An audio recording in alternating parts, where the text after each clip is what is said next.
What is up, you guys? Welcome back to the channel. Hopefully you guys are having a great and amazing day. In the last video, you guys saw that I was having a problem with my power steering. I wasn't able to select a drive mode or any of that.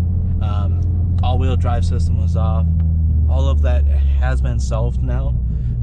There was a simple wire, like I figured, that was attached to the battery box. Look, I am now able to select drive modes. Everything on that end is working just fine, so pretty happy about that. The clutch is working great so far. No complaints. It's getting a little bit easier to drive now, but this downpipe is such a difference. It makes so much difference.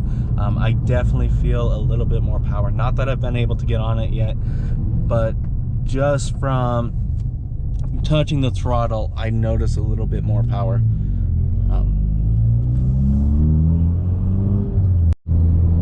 Let me go ahead and show you guys what wire I'm talking about. I apologize if the footage isn't the greatest.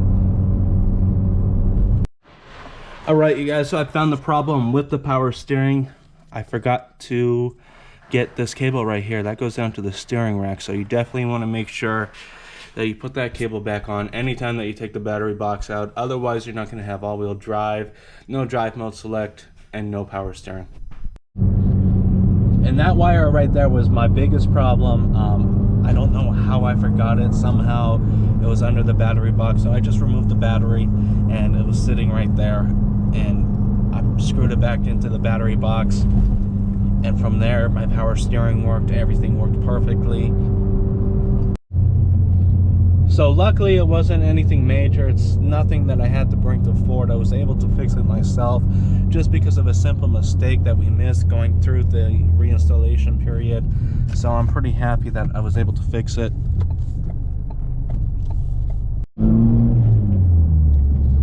So I just wanted to give you guys a brief update on what stopped my power steering from working and what turned off the all-wheel drive system. So far, everything is working great. No other problems that I've come across yet. Everything is put back in the car like it's supposed to. Everything is running exactly how it's supposed to. And as mentioned in the previous video, the clutch can be a little difficult to get used to at the start, but once you get used to it, it'll be a little bit easier to drive. It drives just like stock would, and honestly, once this clutch is broken in, I believe it'll drive just as well as stock. The drivability seems to be very well. So that's going to do it for today's video. So hopefully you've enjoyed it. If you have, of course, go ahead and smash that thumbs up button.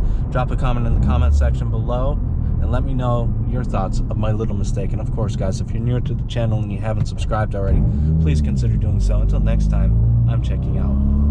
Never be slowing it down, never be slowing it down, ayy. I keep my foot on the gas, I keep my foot on the gas, ayy. I know I'm never gonna crash, I know I'm never gonna crash, ayy.